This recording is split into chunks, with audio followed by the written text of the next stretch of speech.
이 시간 우리에게 주시는 하나님의 말씀은 구약성경 출애굽기 20장 1절에서 3절까지 말씀입니다. 구약성경 출애굽기 20장 1절에서 3절까지 말씀입니다.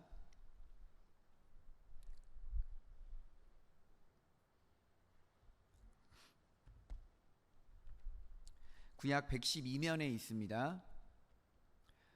우리 다 찾으신 줄로 알고 우리 짧은 말씀이므로 처음부터 끝까지 한 목소리를 읽도록 하겠습니다. 시작. 하나님이 이 모든 말씀으로 말씀하여 이르시되 나는 너를 애굽 땅 종되었던 집에서 인도하여 낸 내 하나님 여호와니라. 너는 나 외에는 다른 신들을 내게 두지 말라. 아멘. 할렐루야. 우리 아멘으로 한번 힘차게 화답할까요? 할렐루야. 우리 옆에 있는 성도님들에게 인사합시다. 사랑하고 축복합니다. 시작. 자, 우리 한 번 더 인사하실 때 이렇게 인사하도록 하겠습니다. 10계명의 요구에 합당하게 삽시다. 시작.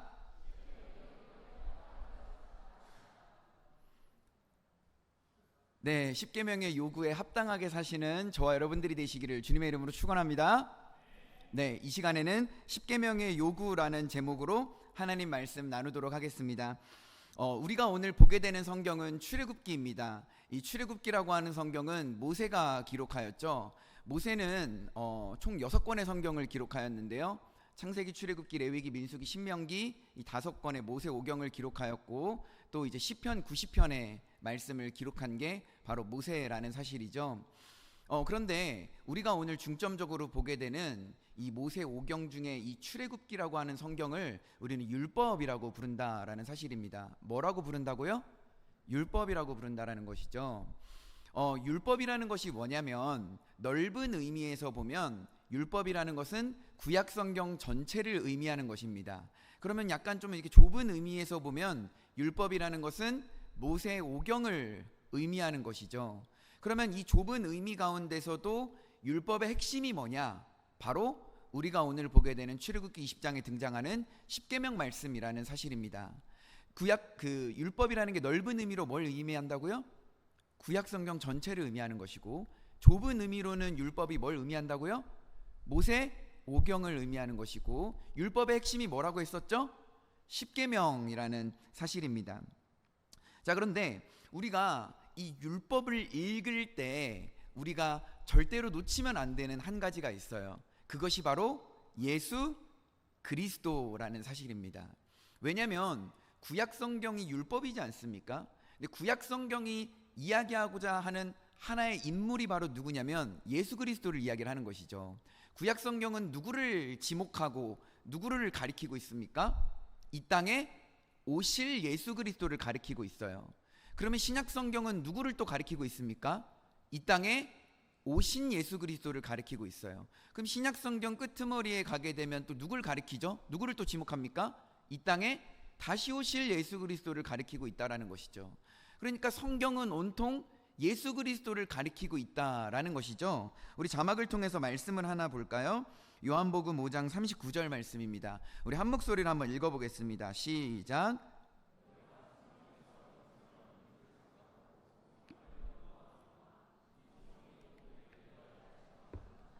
아멘이죠. 여러분, 말씀해 보게 되면 성경이 곧 누구를 증언하고 누구를 가리키는 거라고 나옵니까? 예수 그리스도를 가리키는 것이라고 나오죠. 우리 말씀을 하나 더 볼까요? 누가복음 22장 말씀입니다. 우리 화면에 나올 텐데요. 우리 한 목소리로 한번 다 같이 읽어볼까요? 시작. 또 이르시되 내가 너희와 함께 있을 때에 너희에게 말한 바 곧 모세의 율법과 선지자의 글과 시편의 나를 가리켜 기록된 모든 것이 이루어져야 하리라 한 말이 이것이라 하시고. 아멘이죠. 여러분, 방금 읽은 말씀 가운데 모세의 율법과 선지자의 글과 시편이 가리키고 있는 게 뭐라고 이야기를 하는 것이죠? 예수 그리스도를 가리키고 있다라고 하는 것이죠. 그렇기 때문에 여러분, 우리야 지금 신약의 시대를 살아가고 예수 그리스도를 영접한 자들이기 때문에 예수를 알지 않습니까? 그런데 구약 시대에 살아갔었던 사람들은 예수를 몰랐어요. 그렇기 때문에 신약을 살아가는 우리가 구약 성경을 바라볼 때는 우리가 어떤 관점에서 바라봐야 되냐면 예수 그리스도라고 하는 안경을 쓰고 구약을 바라봐야 한다라는 거예요. 왜냐하면 신약을 알고 구약을 보게 되면 구약은 온통 다 무슨 이야기를 하는 겁니까? 이 땅에 오실 예수 그리스도를 이야기를 하는 거예요. 그러니까 예수라는 안경을 쓰고 구약을 바라봐야 한다라는 것입니다. 구약에 복음이 있습니까? 없습니까? 있죠. 구약은 온통 약간 좀 포장되고 감춰진 복음들이 곳곳에 보물처럼 숨겨져 있다라는 사실이죠. 구약에도 복음이 있다라는 것이죠. 그렇다면 우리가 오늘 보게 되는 이 율법의 핵심이라고 하는 십계명에도 복음이 있을까요? 없을까요? 복음이 있다라는 것이죠. 여러분, 이 복음이라는 것은요, 관계를 중심으로 설명을 합니다. 뭘 중심으로 설명한다고요? 관계를 중심으로 설명해요. 여러분, 복음이 뭐죠? 하나님이 죄인된 우리를 사랑하셔서 구원해 주신 이야기가 바로 복음 아닙니까? 그렇다면 복음은 뭐죠? 하나님이 우리를 사랑해 주신 것이지 않습니까? 요한복음 3장 16절을 보면 하나님이 세상을 이처럼 사랑하사 우리를 너무나 사랑하시기 때문에 자기 아들 독생자를 우리를 위해서 죽이시고 우리에게 영생을 주신 것 아닙니까? 그렇기 때문에 하나님이 우리를 사랑하시기 때문에 구원하셨다라는 거예요. 복음은요, 관계 중심적으로 설명이 돼야 된다라는 것입니다. 구약에도 복음이 있고 십계명에도 복음이 있어요. 그렇다면 십계명도요, 복음처럼 관계 중심적으로 설명이 돼야 된다라는 거예요. 십계명도 뭐 중심적으로 설명이 돼야 된다고요? 관계 중심적으로 설명이 돼야 된다라는 것이죠. 자, 우리가 오늘 읽은 말씀을 보게 되면 십계명 가운데 우리와 하나님과의 관계가 어떤지를 아주 명확하게 규정하고 있습니다. 우리 말씀을 한번 볼까요? 출애굽기 20장 1절에서 2절 말씀입니다. 1절 제가 읽어보겠습니다. 하나님이 이 모든 말씀으로 말씀하여 이르시되, 2절 여러분이 읽겠습니다. 시작. 인도하여 낸 내 하나님 여호와니라. 아멘. 여러분, 지금 관계를 하나님께서 뭐라고 규정하시죠? 너희는 노예였다. 너희는 애굽에 종살이 하던 사람들이었는데 노예였던 너희를 내가 탈출시켜서 내가 너희의 하나님이 됐다라고 이야기를 하는 것이죠. 나는 너희의 하나님이고 너희에게서는 내가 너의 하나님이 됐다라는 것이죠. 서로의 소유가 됐다라는 것입니다. 너는 내 백성이야. 하나님 당신은 나의 하나님, 우리의 하나님입니다. 이 관계가 설정이 되었다라는 것이죠. 하나님께서 이러한 관계를 왜 설정하셨을까요? 하나님께서는 인간을 만드셨어요. 인간을 만드시고 보시기에 너무 좋으셨던 거예요. 인간이 너무 사랑스럽고 인간을 너무 사랑하시는 겁니다. 그래서 내가 지은 이 인간들과 함께 하나님의 나라를 만들어서 이 나라에서 행복하게 꽁냥꽁냥 하시면서 살고 싶으셨다라는 사실이죠. 그래서 하나님께서는 하나님의 나라에서 자신이 지은 인간들과 함께 사랑하면서 관계를 맺으면서 살기를 원하셨다라는 거예요. 그래서 하나님께서 하나님의 나라를 만드십니다. 그 만드신 첫 번째 나라가 어디냐? 바로 에덴 동산이라는 거예요. 여러분, 나라라는 것이 존재하려면, 나라라는 것이 세워지려면 세 가지의 조건이 필요합니다. 몇 가지요? 세 가지. 우리 한번 크게 따라해 볼까요? 몇 가지요? 세 가지. 첫째는 뭐가 필요하냐면 국민이 필요해요. 국민. 둘째는 주권이 필요합니다. 셋째는 영토가 필요해요. 에덴 동산에게 한번 적용해 볼까요? 에덴 동산에서 하나님이 왕이시고요, 하나님이 이곳에서 하나님의 나라를 세우고 싶으셨어요. 그럼 나라를 세우려면 국민, 주권, 영토 세 가지가 필요한데, 국민은 누구죠? 에덴 동산에 아담과 하와예요. 주권은 뭡니까? 여러분, 우리나라 헌법에도 보면 모든 주권은 누구에게서 나옵니까? 국민에게서 나오는 것이죠. 모든 주권은, 에덴 동산의 모든 주권은 누구에게서 나옵니까? 하나님에게서 나오는 거죠. 하나님이 주권 그 자체이신 주권자이십니다. 그리고 하나님께서 주권, 이 법을 하나 세우시죠. 그게 뭡니까? 선과 악을 알게 하는 나무의 열매를 먹지 말고 마음대로 다 해라. 그래서 국민도 있어요. 아담과 하와. 주권도 있습니다. 그 다음에 에덴 동산이라고 하는 영토도 있어요. 하나님께서는 이 하나님의 나라를 세우시고 이곳에서 하나님이 너무나 사랑하시는 아담과 하와와 함께 관계를 맺으면서 이 땅에서 살아가고 싶으셨다라는 사실이에요. 그런데 아담과 하와가 죄를 지음으로 인해서 이 하나님의 나라에서 더 이상 같이 관계를 맺으면서 살 수가 없게 된 거예요. 그래서 죄를 가진 인간이 에덴 동산에서 추방당하게 됩니다. 하나님 마음이 너무 아프신 거예요. 그래서 하나님께서는 안 되겠다, 내가 두 번째 나라를 세워보자, 이래가지고 또 나라를 세울 생각을 하시는 거예요. 그래서 모세를 불러가지고 뭐라고 합니까? 모세야, 바로에게 가서 이렇게 전해라. 나의 백성을 보내라 라고 명령하라고 시킵니다. 그래서 모세가 아론과 함께 바로 앞에 가가지고 뭐라 그럽니까? 하나님이 우리를 보냈는데요, 하나님의 백성을 보내라는데요, 시킵니다. 하나님께서는 두 번째 나라를 세우려고 하는 거예요. 근데 나라를 세우려면 또 뭐가 필요합니까? 국민이 필요하죠. 그러니까 나의 백성을 탈출시키려고 하는 거예요, 애굽으로부터. 그래서 이스라엘 백성들이 하나님의 나라의 국민이 됩니다. 그 다음 또 주권이 필요하겠죠. 주권은 뭡니까? 하나님 자체가 주권이시지만 지켜야 되는 질서가 있고 법이 있고 기준이 있다는 거예요. 근데 그 기준, 그 율법, 그거 핵심이 뭐라고요? 십계명. 그러니까 하나님은 두 번째 세우시려고 하는 나라의 주권을, 법을 십계명으로 세워버리신다라는 사실이죠. 그 다음에 또 나라를 세우려면 영토가 필요하지 않습니까? 영토는 어디죠? 가나안 땅이라는 거예요. 하나님은 두 번째 나라를 세우시려고 하신다라는 사실입니다. 그래서 이 십계명이라는 것은요, 하나님과의 관계를 맺기 위해서 필요한 것이 바로 십계명이에요. 십계명을 설명할 때는 관계 속에서 설명이 될 수 있다라는 것입니다. 하나님과 인간이 맺은 관계 속에서 설명이 돼야 된다는 것이죠. 그런데 많은 사람들이 십계명을 오해해요. 십계명을요, 인과응보라고 생각합니다. 십계명을 마치 신상필벌이라고 생각해요. 십계명 지키면 본전 찾거나 상 받고, 십계명을 안 지키면 하나님한테 혼나고 심판받고 징계받고 이런다라고 생각하는 것이죠. 그런데 십계명을 이렇게 오해하시면 안 된다라는 사실이에요. 십계명은 하나님의 사랑 속에서, 관계 속에서 설명이 돼야 되는 게 바로 십계명이라는 사실이죠. 하나님께서는 하나님의 나라에서 십계명이라고 하는 기준을 세움으로써 너하고 나하고 서로 사랑하니까, 너하고 나하고 서로 사랑하니까 우리의 관계 속에서 십계명이라는 기준을 좀 둘까? 십계명이라는 기준을, 약속을, 십계명이라는 질서를 세우고 우리가 좀 한 나라에서 같이 서로 사랑하면서 살아가 볼까? 라고 하나님의 마음을 인간의 언어로 표현해서 전달한 게 바로 십계명이라는 사실이죠. 그렇기 때문에 하나님께서 너무나 사랑하시는 인간들과 함께 살아가기 위해서 필요한 것이 바로 이 십계명이라는 사실입니다. 그래서 하나님께서는요, 인간들에게 요구하는 거예요. 내가 너무나 사랑하는 나의 자녀들, 내가 너무나 사랑하는 나의 백성들아, 나 너희랑 너무 사랑하면서 하나님의 나라를 세우고 살고 싶어. 이 나라에서 너희가 더 이상 에덴 동산과 같은 과오를 범하지 않았으면 좋겠어. 더 이상 이 질서를 어기고 기준을 어기고 깨지 않았으면 좋겠어. 나랑 사랑만 하면서 살았으면 좋겠어. 근데 사랑하기 위해서는 우리가 지켜야 될 규칙이 있다. 너희가 다른 신을 섬기는 게 아니라 나만 섬기면서 살아갔으면 좋겠어. 너희가 영으로 존재하는 나를 가두지 않았으면 좋겠어. 어떤 형상에 가두거나 나를 제한하지 않았으면 좋겠어.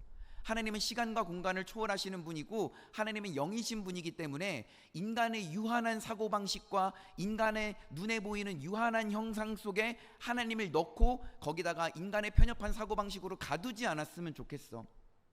사랑하는 백성들아, 너희가 나를 좀 사랑스럽게, 존귀하게 나의 이름을 불러줬으면 좋겠어. 사랑하는 백성들아, 내가 너희에게 시간을 허락해 줬으니 너희가 그 시간에 하루하루를 살아가면서 일곱째 날이 되면, 이 일곱째 날은 하나님을 기억해야 되는 날, 일곱째 날은 다른 날과는 다르게 구별돼서 떼어놓고 거룩하게 하나님을 예배해야 되는 날이라는 것을 기념했으면 좋겠어. 사랑하는 백성들아, 내가 너희를 너무 사랑한다. 내가 너희를 너무 사랑하기 때문에 나에게 지음받은 너희도 서로 사랑했으면 좋겠어. 사랑할 때 부모를 공경했으면 좋겠고, 살인하지 않았으면 좋겠고, 간음하지 않았으면 좋겠고, 도둑질하지 않았으면 좋겠고, 거짓말하지 않았으면 좋겠고, 너희 속에 흐르는 죄된 그 에덴적 탐욕을 따라서 네 이웃의 것들을 서로 탐하지 않았으면 좋겠어. 하나님은 하나님의 나라 가운데서 백성들과 함께 동거하실 때 이러한 기준을 서로 지키면서 관계를 맺어가기를 원하셨다라는 거예요. 십계명은 절대로 못 지키면 혼나는 것이 아니라 하나님께서 우리에게 인격적으로 표현하신 하나님의 마음이라는 사실이에요. 우리 이렇게 살자. 우리 이렇게 하나님의 나라를 같이 세워나가자. 하나님의 사랑의 표현이자 마음이라는 사실이죠. 그래서 우리는 십계명을 통해서 하나님을 더욱더 진하게 사랑할 수 있는 거예요. 십계명을 통해서 우리가 하나님과의 관계를 더 깊게 맺어갈 수 있는 겁니다. 더 풍성하게 맺어갈 수 있는 거예요. 하나님의 하나님 되심을 더욱더 깊이 깨달아지고 알게 되는 것이 바로 십계명이라는 사실입니다. 아멘이십니까? 자, 그렇다면 우리가 십계명이라는 질서, 기준을 통해서 하나님과 관계를 맺어가야 된다라고 했지 않습니까? 그런데 문제가 하나 발생해요. 인간들이 십계명을 지킬 수 있습니까? 없습니까? 없어요. 인간들이 십계명을 지키려고 하면 넘어집니다. 실패해요. 자꾸 무너집니다. 그래서 여러분들, 인간에게는요, 이 기준이라는 게 필요한 것이죠. 왜냐하면 인간은 계속해서 죄를 짓는 존재이기 때문에 이게 죄다, 이게 죄가 아니다 라고 명확한 기준을 세워놓지 아니하면 인간들이 계속해서 죄가 죄인 줄도 모르고 죄를 짓게 되는 것이에요. 여러분, 우리가 누리는 은혜가 있습니다. 무엇입니까? 우리는 죄가 죄라는 것을 우리는 알고 있어요. 그런데 세상 사람들은요, 죄를 짓고도 자기가 지은 게 죄라는 것을 몰라요. 이렇게 무지하게 살다가 나중에 하나님의 심판을 받게 된다라는 것이죠. 하지만 우리는 죄가 죄라는 것을 알기 때문에 회개할 줄 아는 은혜가 있고 하나님 앞에 돌이킬 수 있는 은혜가 있다라는 사실입니다. 우리는 기회가 있는 인생, 우리는 패자부활전이 있는 인생이라는 사실이에요. 이것이 은혜인 줄을 믿으시기를 주님의 이름으로 축원합니다. 그럼으로써 우리가 하나님과의 관계를 맺어갈 때 기준이 필요하다라는 사실이죠. 여러분, 1517년에 루터가 종교개혁에 불을 붙였습니다. 종교개혁에 불을 붙였어요. 그런데 종교개혁에 불을 붙이면서 수많은 종교개혁자들이 외쳤던 외침 가운데 하나가 뭐냐면 우리가 성경으로 돌아가자라는 거였어요. 솔라 스크립투라라고 하는 이 구호를 외쳤습니다. 오직 성경으로, 우리가 성경으로 돌아가자라고 외쳤어요. 왜 성경으로 인간이 돌아가야 될까요? 인간은요, 하나님의 말씀 앞에서 계속 말씀을 떠나서 살게 됩니다. 떠나서. 그래서 인간이 어떻게 되죠? 말씀 앞으로 돌아와서 이 말씀으로 인간이 개조돼야 돼요. 이 말씀으로 인간이 교정돼야 됩니다. 이 말씀으로 인간이 개혁되어야 되는 것입니다. 그래서 종교개혁의 모토가 뭐냐면 우리가 성경으로 개조되자, 성경으로 개혁되자, 성경으로 돌아가자라는 것이죠. 인간에게 명확한 기준이 있고 이 기준을 제시하지 않으면 인간은 기준을 떠나서 살아가요. 기준으로 돌아올 수가 없다라는 것입니다.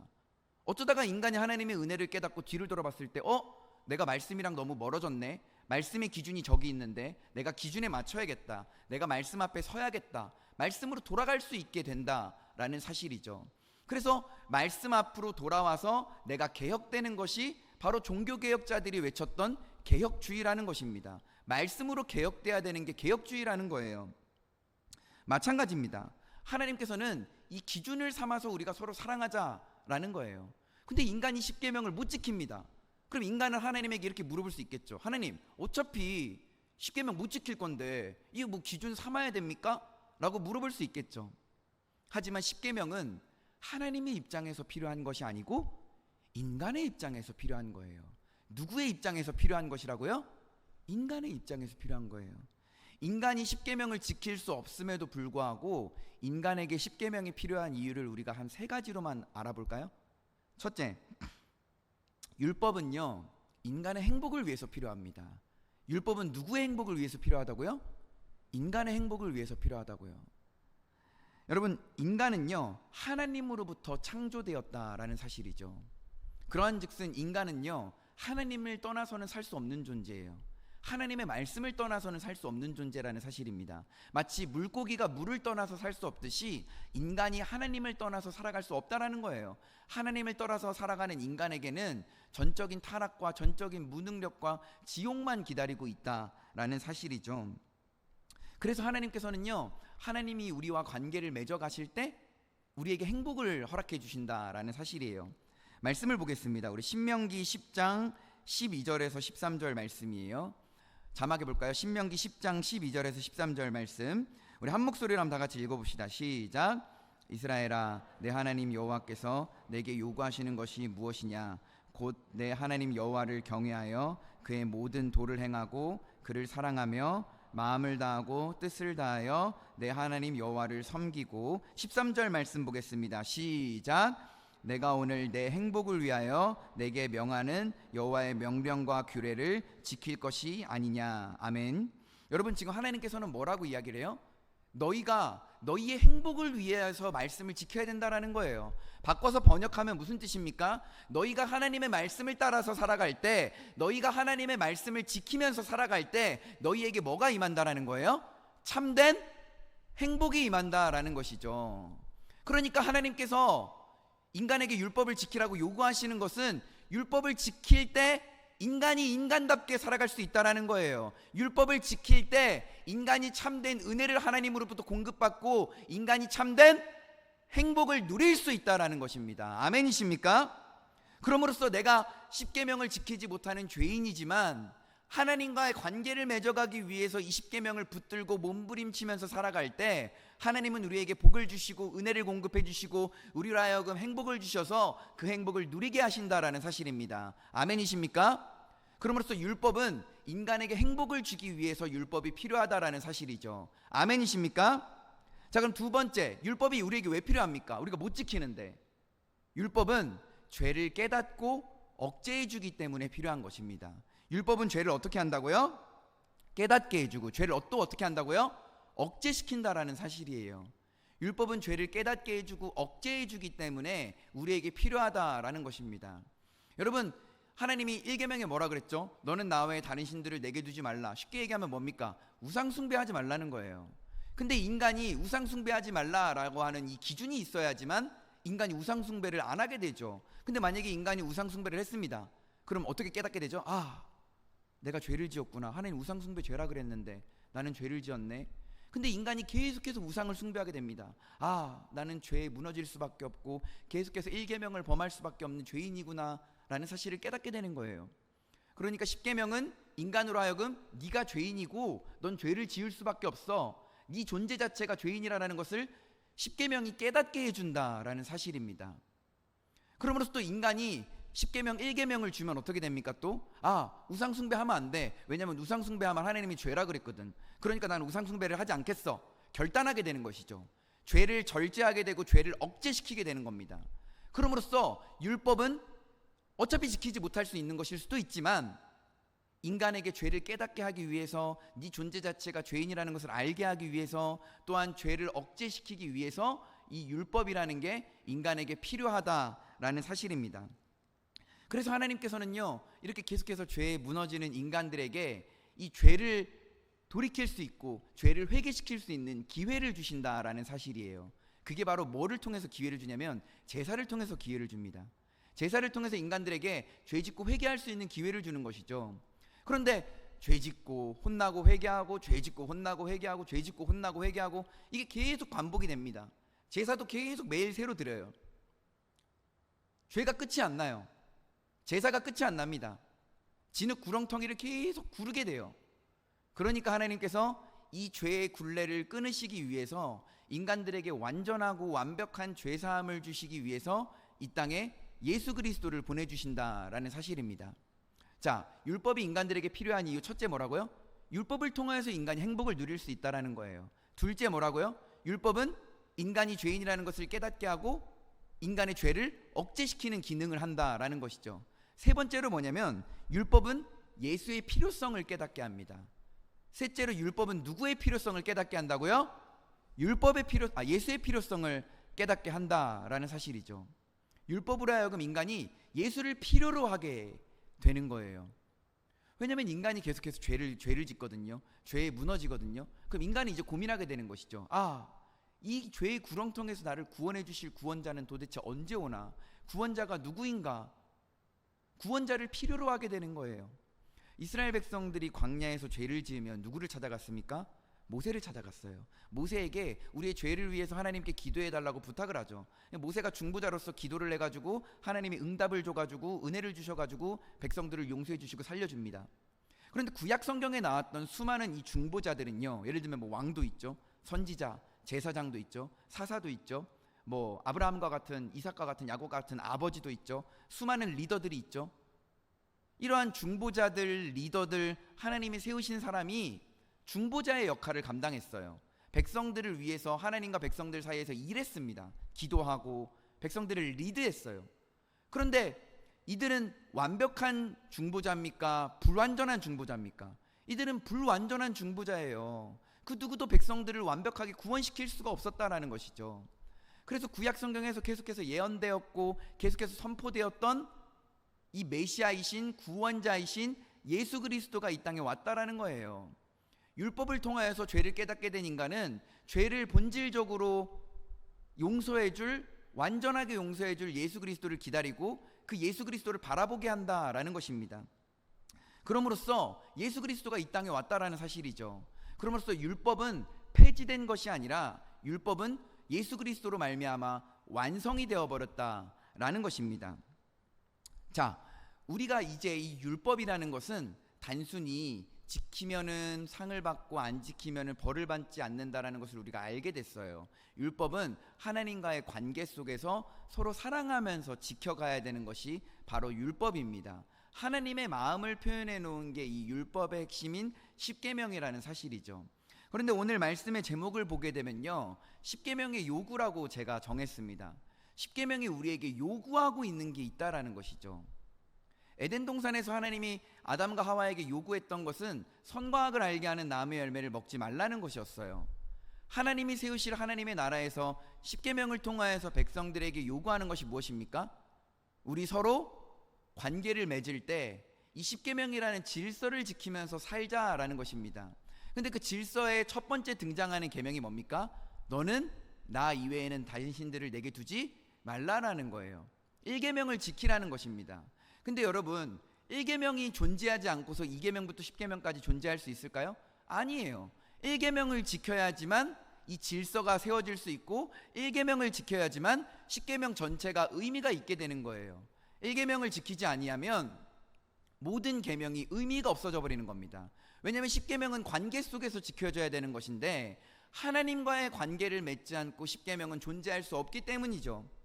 그러니까 우리가 다른 신들을 섬기는 것이 아니라 하나님을 우리가 섬길 때 이 하나님과의 관계가 유지될 수 있다라는 것이죠. 그러므로써 하나님께서 십계명을 통하여서 우리에게 요구하는 것은 이것입니다. 하지 마라 라고 했기 때문에 안 해야 되는 것이 아니라 우리가 서로 사랑하는 관계니까 말씀을 지켰으면 좋겠다라는 거예요. 하나님을 사랑하니까 다른 신들을 섬기면 안 되는 것이죠. 하나님을 사랑하니까 하나님을 형상으로 가두면 안 되는 것이죠. 하나님을 사랑하니까 하나님의 이름을 존귀하게 불러야 된다는 것이죠. 하나님을 사랑하니까 그 하루의 날을 따로 떼서 구별해서 그날에 하나님을 예배하고 안식일을 기억해야 하는 것입니다. 아멘이십니까? 하나님을 사랑하기 때문에 말씀을 지켜야 되는 거예요. 하나님을 사랑하기 때문에 그분이 싫어하시는 것을 안 하려고 해야 되는 거예요. 하나님을 사랑하기 때문에 순종해야 한다는 것입니다. 아멘이십니까? 여러분은 하나님과의 관계에서 어떤 질서를 세우고 계십니까? 여러분은 하나님과의 관계에서 어떤 기준이 있으시죠? 어떤 기준이 있든지 간에 어떤 질서가 있든지 간에 우리가 하나님과의 관계에서 하나님을 사랑하면서 하지 않는 모든 것들은 헛된 것이 되는 것입니다. 아멘이십니까? 그러므로써 십계명이 우리에게 요구하는 것, 하나님이 너희를 사랑하고 너가 하나님을 사랑하기 때문에 이 질서를 지키면서 살자라는 거예요. 하지 말라라고 하니까 하는 게 아닙니다. 사랑하는 것이 동기가 돼서 안 하려고 하는 것이고 사랑하는 것이 동기가 돼서 순종해야 한다라는 사실입니다. 아멘이십니까? 그래서 사랑하는 평안교회 성도 여러분, 우리가 하나님을 사랑하기 때문에 이 십계명이라는 질서를 지키면서 이 십계명 안에서 주님의 사랑을 누리면서 살아가시는 저와 여러분들이 되시기를 주님의 이름으로 축원합니다. 하나님을 사랑하기 때문에 말씀에 순종하고 하나님을 사랑하기 때문에 그분 앞에 우리의 온 마음과 정성을 다하여서 나아가시는 여러분들 되시길 주님의 이름으로 축원합니다. 마지막으로 하나님을 사랑하기 때문에 십계명의 요구에 합당한 삶을 살아가시는 저와 여러분들이 되시기를 주님의 이름으로 축원합니다.